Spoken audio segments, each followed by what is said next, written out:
اللہ الرحمن الرحیم۔ ناظرین اکرام السلام علیکم۔ آپ دیکھ رہے ہیں پروگرام رمضان المبارک کی خصوصی ٹرانسمیشن شان ماہ رمضان۔ میں ہوں آپ کا میزبان حافظ محمد ظہیر احمد۔ ناظرین اکرام، آج رمضان المبارک کا 13واں روزہ ہے اور ہم اللہ تعالیٰ کا شکر ادا کرتے ہیں کہ جس نے ہمیں یہ طاقت بخشی کہ ہم نے آج اس کی دی ہوئی طاقت سے، دی ہوئی صحت سے ہم نے 13واں روزہ رکھا۔ اور سب سے پہلے ہم یہ اللہ تعالیٰ کی بارگاہ میں گڑ گڑا کے دعا کرتے ہیں کہ یا باری تعالیٰ، اس ماہ رمضان کے صدقے جو ہمارے ملک میں وبا پھیلی ہوئی ہے، یا اللہ ہمیں اس ماہ رمضان کے صدقے، اپنی رحمت کے صدقے، اپنی ربوبیت کے صدقے، یا اللہ اپنی برکتوں کے صدقے، یا اللہ اپنی شان کے صدقے ہمیں اس وبا سے نجات عطا فرما۔ ناظرین کرام، وبا جو ہے وہ ہمارے ملک میں بلکہ پوری دنیا میں پھیلی ہوئی ہے۔ یہ ہمارے گناہوں کی سزا ہے۔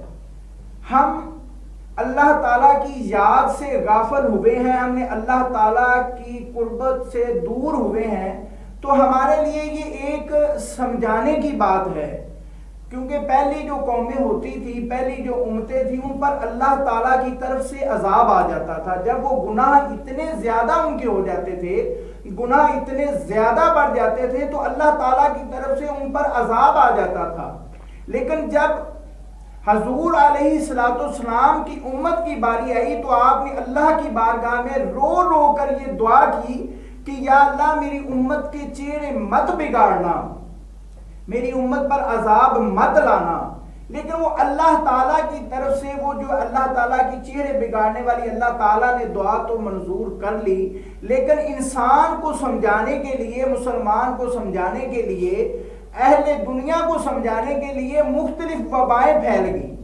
یہ کوئی ایسی بیماری نہیں ہے، یہ ہماری صرف اپنی کمزوریاں ہیں کہ ہم نے اللہ تعالیٰ سے دوری اختیار کی، ہم نے نمازوں سے دوری اختیار کی، ہم نے انسانیت سے پیار کرنا چھوڑا، ہم نے انسانیت کے ساتھ ظلم کرنا شروع کیا، تو اللہ تعالیٰ کی جو لاٹھی ہے وہ بے آواز ہے۔ وہ اللہ تعالیٰ کی جو لاٹھی ہے وہ آج ہمارے اوپر جو ہے وہ کرونا وبا کی صورت میں ہمارے اوپر وہ موجود ہے۔ ناظرین کرام، یہ ہمارے لیے ایک بہت ہی لمحہ فکریہ ہے کہ ہم آج سوچ نہیں رہے، ہم حفاظت نہیں کر رہے، ہم بیماری کو بالکل ایزی لے رہے ہیں۔ ہم بعد کا یہ سوچنا ہے کہ یہ بیماری نہیں ہے، لیکن یہ بیماری موجود ہے اور بیماری اپنی تباہی بھی پھیلا رہی ہے، اور اس کی صورتحال ایسی ہے کہ یہ انسان کو دوائی کا، انسان کو علاج کا موقع بھی نہیں دیتی۔ لیکن اس کی وجہ کیا ہے؟ یہ بیماریوں کی وجہ کیا ہے؟ یہ بیماریوں کی صرف اور صرف وجہ یہی ہے کہ دین محمدی سے دوری اور اللہ تعالیٰ کے احکامات سے دوری، اللہ تعالیٰ کے احکامات کو نہ ماننے کی وجہ سے ہماری یہ صورتحال ہے۔ ناظرین کرام، ہماری جو چیزیں ہیں، چھوٹی چھوٹی چیزیں ہیں، وہ ہمارے لیے ایک بڑے ہی اہم معاملات ہوتے ہیں۔ کل بھی ہم نے حقوق اللہ اور حقوق العباد پر گفتگو کی ہے۔ آج جب جس موضوع پر ہم نے گفتگو کرنی ہے وہ ہے برداشت اور بردباری۔ برداشت اور بردباری جو ہے، ان دونوں چیزوں کو بھی ملائیں گے تو حقوق العباد پورے ہوں گے۔ آج ہم نے حقوق العباد پورے کرنے چھوڑے ہیں تو ہماری یہ حالت ہے۔ ہم نے لوگوں سے پیار کرنا چھوڑ دیا ہے، ہم نے لوگوں کی باتوں کو برداشت کرنا چھوڑ دیا ہے، ہم نے بڑے دل کا مظاہرہ کرنا چھوڑ دیا ہے، تو ہماری صورتحال یہ ہے کہ آج ہم جو ہے وہ دنیا میں باہر نکلنے سے قاصر ہیں، ہم بازاروں میں جانے سے قاصر ہیں، حتیٰ کہ یہاں تک کہ ہم روضہ رسول پر جانے کے لیے قاصر ہیں۔ یہ وجہ کیا ہے؟ وجہ صرف یہی ہے کہ ہم اللہ کو منہ دکھانے کے، اپنے اعمال کی وجہ سے اللہ کی بارگاہ میں منہ دکھانے کے قابل نہیں رہے۔ تو ناظرین کرام، ہمیں یہ سوچنا پڑے گا کہ ہم کہاں اللہ سے دور ہیں، ہم اللہ کے قریب آ جائیں، ہم اللہ کا قرب حاصل کر لیں۔ جب ہم اللہ کا قرب حاصل کر لیں گے تو اس طرح کی بیماریوں کا 1% بھی ڈر نہیں ہے کہ یہ بیماریاں ہم پر لاحق ہوں گی، بیماریاں ہم پر حملہ کریں گی۔ ناظرین کرام، جو ہمارا موضوع ہے وہ برداشت ہے، جو آج کل ہم میں موجود نہیں ہے۔ جو آج کل حقیقت ہے، ایک تلخ حقیقت ہے کہ جو برداشت ہے وہ ہم میں موجود نہیں ہے. ہمیں یہ برداشت کرنی پڑے گی. ہم نے جو گفتگو کرنی ہے وہ اس بات پر کرنی ہے کہ برداشت کرنے کا جو مسئلہ ہے وہ قرآن و سنت کے مطابق کیا ہے. قرآن و سنت کے مطابق اگر ہم برداشت کرتے ہیں، ہم بڑے دل کا بردباری کا جو ہے نا معاملہ کرتے ہیں، تو ہمیں انعام کیا ملیں گے اور ان کا فائدہ کیا ہے، اور ہمیں کرنی کیوں چاہیے، ہمیں ضروری کس لیے کیوں ہے. یہی ضروری ہے کہ اگر ہم برداشت کریں گے کسی اپنے دوست کی بات کو، کسی اپنے عزیز کی بات کو، کوئی بھی بات، ہر انسان کہتا ہے کہ جی مجھ سے غلط بات برداشت نہیں ہوتی، لیکن اگر سوچا جائے تو بات تو غلط ہی برداشت کرنے والی ہوتی ہے، صحیح بات تو برداشت ہوتی ہے. میری بات ہے وہ تو بات صحیح ہے، لیکن جو کوئی انسان غلط بات کرتا ہے اسے برداشت کرتے ہیں تو وہ بات جو ہے وہ برداشت ہے. اور ہم آج اس دنیا میں اسی وجہ سے پریشان ہیں کہ ہم ایک دوسرے کی بات نہیں برداشت کرتے، ہم بڑوں کی نصیحت پر عمل نہیں کرتے. اگر کوئی بڑا بات کرتے ہیں ہم اس کے برعکس جاتے ہیں، اگر کوئی چھوٹا جو ہے نا بات کر دے تو ہم کہتے ہیں بھی آپ خاموش ہو جاؤ کہ آپ چھوٹے ہو. یہ ہمارے اندر جو کمزوریاں ہیں، یہ ہماری دین کی دوری کی وجہ سے ہمارے اندر کمزوریاں ہیں. ادروائز ہونا نہیں چاہیے. ہونا یہ چاہیے کہ جو قرآن و سنت حضور علیہ السلام کے اصولوں کے مطابق اگر ہم زندگی گزاریں گے، اصولوں کے مطابق جو ہے ہم ان کی سنت کے مطابق زندگی گزاریں گے، تو میرے خیال کے مطابق جو اس طرح کی وبائیں ہیں، جو اس طرح کی پریشانیاں ہیں، جو ہمارے معاملات ہیں، یہ ہمیں کبھی بھی ہمارے اوپر لاحق نہیں ہوں گے، کبھی بھی حملہ نہیں کریں گے، اور ہم الحمدللہ ان سے بچ جائیں گے. آج آپ دیکھ لیں انڈیا میں، آپ دیکھ لیں، میں نے ایک ویڈیو دیکھی ہے کہ وہ جو بد مذہب ہیں، جو ہندو ہیں، وہ مسلمانوں سے ریکویسٹ کر رہے ہیں کہ آپ اللہ سے دعا کریں کہ یہ اللہ اس وبا سے نجات دے. تو ناظرین کرام، ہمیں یہ سوچنا پڑے گا کہ ہمارا اللہ کتنا عظیم ہے، اللہ کی کتنی برکتیں ہیں کہ لوگ آج آپ مسلمانوں مومنوں کے پاس دعائیں کراتے ہیں.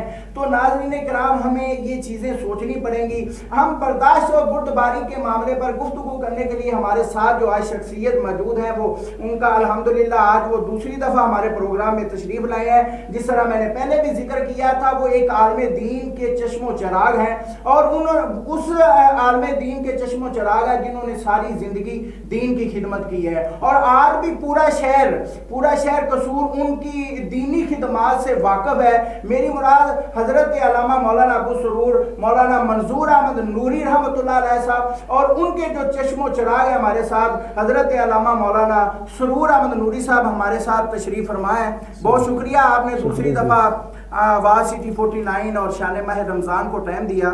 تو علامہ صاحب، کل ہم نے جو گفتگو کی تھی وہ ہم نے حقوق اللہ اور حقوق العباد پر کی تھی، اور جو آج ہم گفتگو کرنا چاہتے ہیں وہ برداشت اور بردباری ہے، اور یہ اس کا بھی تعلق تقریباً حقوق العباد سے ملتا ہے. تو آج صورتحال، جو بیماری کی صورتحال ہے، یہ بھی ہمارے اوپر لاحق ہے، ہم پریشان بھی ہیں، لیکن ہم اللہ سے دوری اختیار کی ہوئی ہے. تو اس بارے میں آپ ہمیں بتائیں کہ برداشت کیا ہے، کس طرح ہمیں کرنی چاہیے، اور برداشت کرنے سے ملتا کیا ہے. بسم اللہ الرحمن الرحیم. محترم حافظ محمد ظہیر صاحب، ماشاءاللہ بڑے خوب انداز سے سب سے پہلے آپ کے پروگرام کو مبارکباد پیش کروں گا کہ نہایت ہی آسان اور اچھے طریقے سے پروگرام چل رہا ہے.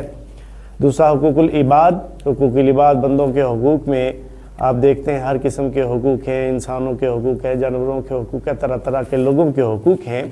ان کے ساتھ ساتھ آج کا جو آپ نے ٹاپک جو سلیکٹ کیا ہے، جو موضوع سلیکٹ کیا ہے، برداشت اور بردباری، یہ دونوں ایک ہی چیز کے نام ہیں. تو یہ قرآن مجید فرقان حمید میں بھی اور حدیث مبارکہ میں بھی، اور ہمارے جو اسلاف ہیں ان کے طرز عمل سے آج چند باتیں آپ کے گوشگزار کرنے کی جسارت کروں گا. برداشت کیا ہے؟ برداشت، حلم، بردباری، یہ ساری چیزیں جو ہیں ایک ہی چیزوں کے نام ہیں. انبیاء علیہم السلام اور جتنے بھی اللہ کے نیک اور مقرب بندے ہیں، ان سب کا ایک خاصا برداشت بھی تھا، بردباری بھی تھا، حلم بھی تھا. بلکہ قرآن مجید فرقان حمید میں اللہ تعالیٰ کا ایک جو ہے نا وصف، وہ حلم بھی بیان کیا گیا ہے. قرآن مجید فرقان حمید کی ایک آیت کا جو ہے مفہوم بیان کرنا چاہ رہا ہوں کہ اللہ تعالیٰ نے کہا کہ اے ایمان والو، ایسی باتیں نہ پوچھا کرو جو تمہیں جن کا علم نہ ہو سکتا ہے کہ وہ قرآن مجید نازل ہو رہا ہو اور تم اس بات کو پوچھو اور وہ تمہیں بتا دی جائے، پھر تمہیں پریشانی کا سامنا کرنا پڑے. اور اللہ تعالیٰ جو ہے بڑا حلم والا ہے اور معاف کرنے والا ہے۔ تو دوستو یہ برداشت جو ہے کئی طرح سے ہو سکتی ہے، کسی کی بات کو برداشت کرنا، کسی کے ظلم کو برداشت کرنا، کسی کی کسی بھی چیز کو برداشت کرنا اپنی ذات تک۔ لیکن یہاں پہ ایک بات میں ضرور کہوں گا کہ اگر یہ بات حضور صلی اللہ علیہ وسلم کی ذات کے لیے ہو تو پھر کبھی بھی برداشت نہیں جچتی۔ میری بات ایمان کا حصہ نہیں ہے وہ، ٹھیک ہے؟ تو حالانکہ نبی کریم رؤوف الرحیم صلی اللہ علیہ وسلم کا جو ہے نا طرز عمل میں آپ کو انشاءاللہ بتاؤں گا کہ اس کے آپ صلی اللہ علیہ وسلم نے کس طرح برداشت کیا، وہ تو ان کا خاصہ تھا۔ ہمارے ہاں یہاں پہ اگر کوئی ہمارے والدین کو کوئی گالی دے جائے نا، کوئی برے الفاظ میں یاد کرتے خون کھولنے لگتا ہے، ٹھیک ہے کہ یہ میرے ماں باپ کو کیوں گالی دے کے جا رہا ہے، ہم وہ برداشت کر جائیں گے۔ لیکن جب نبی کی ناموس کے اوپر، نبی کی حرمت کے اوپر، نبی کی ذات کے اوپر کوئی بات کرے گا وہ نہیں برداشت ہوتی۔ اگر وہ برداشت ہوگی تو سمجھ لو کہ ایمان کی کمزوری ہے۔ مانا کہ بڑے بڑے وہ چل رہے ہیں کہ آپ برداشت کریں، یہ کریں وہ کریں، لیکن میرا ہر ایک بندے کا اپنا ایک نظریہ ہوتا ہے، اپنی ایک سوچ ہے۔ نبی کی عزت پہ، نبی کے ناموس پہ کوئی بات برداشت نہیں چاہیے۔ وہ جو ہے وہ ہے، کیونکہ ان کی عزت، ان کی ناموس حالانکہ اللہ تعالیٰ نے بے شک بلند کی، ہماری سوچ و گمان سے زیادہ بلند ہے، لیکن ہمارے ایمان کا جز یہ ہے النبی اولیٰ بالمؤمنین من انفسہم، کہ مومن جو ہے نا، ہم تو مومن اپنے آپ کو نہیں شمار کرتے کیونکہ ہمارے اندر وہ کوالٹی نہیں ہے، وہ خصوصیات نہیں ہے، لیکن مومنوں کی ایک خصوصیات میں سے یہ ہے کہ وہ اپنی جان سے زیادہ اپنے محبوب کو پسند کرتے، اپنے محبوب کو چاہتے ہیں۔ تو دوستو یہ برداشت جو ہے کسی بھی کام میں، اللہ تعالیٰ نے قرآن مجید فرقان حمید میں کئی مقامات پر برداشت کا ذکر کیا، پھر حضور صلی اللہ علیہ وسلم نے اپنے طرز عمل سے برداشت کا ہمیں جو سبق دیا کئی طرح سے مثالوں میں موجود ہے۔ ایک مرتبہ رسول کریم رؤوف الرحیم صلی اللہ علیہ وسلم آپ ایک جگہ سے گزر رہے تھے، ایک حبشی جو ہے وہ آپ کے پاس آیا، اس وقت آپ کے پاس جو ہے نا ایک بڑی عمدہ اور اعلیٰ قسم کی چادر تھی، کسی نے تحفے میں دی ہوئی، تو رسول کریم رؤوف الرحیم صلی اللہ علیہ وسلم نے نا وہ اوڑی ہوئی تھی گردن کے، تو وہ حبشی آیا، اس نے نہ آؤ دیکھا نہ تاؤ دیکھا، تو وہ اپنے ہی انداز میں، جس طرح اس کا انداز تھا، اس نے آیا اس چادر مبارک کو کھینچ لیا، کہنے لگا کہ یہ مجھے دے دے۔ رسول کریم رؤوف الرحیم صلی اللہ علیہ وسلم صحابہ کرام کے درمیان موجود تھے، آپ نے اس سے کوئی بات نہ کی، بلکہ وہ چادر اس نے جو کھینچی تو اس کی کھینچنے کی وجہ سے آپ کی گردن مبارک پہ نشان بن گئے، آپ نے کوئی بات نہ کی، آپ نے اس کو وہ چادر دے دی۔ صحابہ کرام رضوان اللہ علیہ اجمعین دیکھ رہے ہیں، تو رسول کریم صلی اللہ علیہ وسلم نے فرمایا نہیں رہنے دو، یہ اس کا کام ہے، جو اس نے کیا ہے، جو ہمارا کام ہے ہم وہ کریں گے۔ سبحان اللہ۔ دیکھیں نا آپ کا کام تب برداشت، اور نبی کریم صلی اللہ علیہ وسلم سے بڑھ کر کوئی بھی برداشت کرنے والا نہیں تھا، حتیٰ کہ آپ صلی اللہ علیہ وسلم کی ذات کو کسی نے تکلیف دی ہے نا تو آپ نے اپنی ذات کی خاطر کبھی کسی سے انتقام نہیں لیا، اتنے حلیم طبیعت کے۔ لیکن اگر کوئی اللہ تعالیٰ کی جو امور تھے، اللہ تعالیٰ کے جو احکامات تھے، ان میں اگر کسی نے سختی نہ ان کو کیا تو رسول اللہ صلی اللہ علیہ وسلم نے سختی ضرور فرمائی۔ اپنی ذات کے لیے کبھی کسی سے حضور صلی اللہ علیہ وسلم نے انتقام نہیں لیا، بدلہ نہیں لیا، لیکن اگر وہ جہاد کے لیے نکلے ہیں، رب کی راہ کے لیے نکلے تو پھر ضرور آپ نے کیا، وگرنہ اپنی ذات کے لیے کبھی نہیں کیا۔ آپ دیکھ لیں مکہ مکرمہ کی زندگی، ابو جہل، امیہ، عتبہ، شیبہ، ابو سفیان، ابو لہب، اس وقت کتنے نامی گرامی لوگ تھے، یہ کفار کے جو اذیتیں دیتے، تکلیفیں دیتے تھے، لیکن رسول کریم رؤوف الرحیم صلی اللہ علیہ وسلم نے کبھی کچھ نہ کہا۔ حتیٰ کہ سفر طائف میں جب آپ گئے اسلام کی دعوت دینے کے لیے، تبلیغ کے لیے، تو طائف کے لوگوں نے، بعض جو لوگ تھے انہوں نے آپ کو مارا بھی، پھر بچوں کو پیچھے لگا دیے، پتھروں سے مارتے، آپ کا پورے کا پورا جو وجود ہے وہ خون سے لہولہان ہو چکا تھا۔ آپ کے ساتھ آپ کے غلام بھی تھے، تو انہوں نے کہا یا رسول اللہ صلی اللہ علیہ وسلم ان کے لیے بد دعا فرمائیں۔ حتیٰ کہ پہاڑوں کا فرشتہ بھی آ گیا، جبرائیل علیہ السلام بھی آ گئے، آپ حکم کریں تو دو پہاڑوں کو ملا کے رکھ دوں۔ آپ نے فرمایا نہیں، یہ قوم مجھے نہیں جانتی۔ ایک انسان ہے، دیکھیے سے بڑھ کے کیا ہو کہ پورے کا پورا جسم اس کا لہو لہان ہے، تکلیف ملی ہے، لیکن پھر بھی ان کے بارے میں اچھے الفاظوں سے یاد کیا جا رہا ہے، پھر بھی ان کے لیے دعا کی جا رہی ہے۔ یہ برداشت نہیں تو کیا ہے؟ یہ برداشت نہیں تو کیا ہے؟ تو اسی لیے اب آئیں صحابہ کرام رضوان اللہ علیہ اجمعین کے طرز عمل کو دیکھیں۔ ایک مرتبہ رسول کریم رؤوف الرحیم صلی اللہ علیہ وسلم کی محفل سجی ہوئی ہے، صحابہ رسول صلی اللہ علیہ وسلم بیٹھے ہوئے ہیں، ایک آدمی آیا، اس نے حضرت جناب سیدنا صدیق اکبر کے بارے میں برا کہنا شروع کر دیا۔ سارے صحابہ بھی خاموش ہیں، حضرت صدیق اکبر بھی خاموش بیٹھے، حضور صلی اللہ علیہ وسلم بھی خاموش بیٹھے ہیں۔ اس نے ایک بار کیا، پھر دوسری بار اس نے اسی طرح کرنا شروع کر دیا، سارے صحاب سب خاموش، رسول اللہ صلی اللہ علیہ وسلم بھی خاموش، جناب سیدنا صدیق اکبر بھی خاموش۔ پھر اس آدمی نے تیسری مرتبہ پھر کہنا شروع کر دیا، پھر بھی سارے صحابہ رسول صلی اللہ علیہ وسلم چپ ہیں، رسول کریم رؤوف الرحیم صلی اللہ علیہ وسلم چپ ہیں، حضرت جناب سیدنا صدیق اکبر بھی چپ بیٹھے ہیں۔ جب اس نے چوتھی بار کہا نا، تو حضرت جناب سیدنا صدیق اکبر نے بڑے ہی پیارے انداز میں اس کو روکا، تو رسول اللہ صلی اللہ علیہ وسلم نے کچھ ناگواری کا اظہار فرمایا۔ تو جناب سیدنا صدیق اکبر رضی اللہ تعالیٰ کو معلوم ہو گیا کہ رسول کریم رؤوف الرحیم صلی اللہ علیہ وسلم نے ناگواری کا اظہار فرمایا ہے۔ تو آپ نے عرض کی، یا صلی اللہ علیہ وسلم، اس نے مجھے اتنا کہا ہے تو میں نے اس کو پیار سے روکا ہی ہے۔ تو رسول کریم رؤوف الرحیم صلی اللہ علیہ وسلم نے فرمایا، صدیق اکبر، جب پہلی بار 3 مرتبہ تم چپ رہے، اب بھی چپ رہتے، میں دیکھ رہا تھا کہ تم جواب نہیں دے رہے تھے، اللہ تعالیٰ نے تیرے لیے تیرے طرف سے ایک فرشتہ مقرر کیا ہوا تھا جو اس کو جواب دے رہا تھا۔ یہ تھا تو صحابہ رسول صلی اللہ علیہ وسلم کا یہ طرز عمل تھا برداشت کے بارے میں، تو رسول کریم رؤوف الرحیم صلی اللہ علیہ وسلم کا پھر عالم کیا ہوگا؟ ناظرین، علامہ صاحب سے ابھی ہماری یہیں سے گفتگو دوبارہ سٹارٹ ہو گئی، ابھی وقت ہوا ایک چھوٹے سے بریک کا، بریک کے بعد دوبارہ پھر آپ کی خدمت میں حاضر ہوگا۔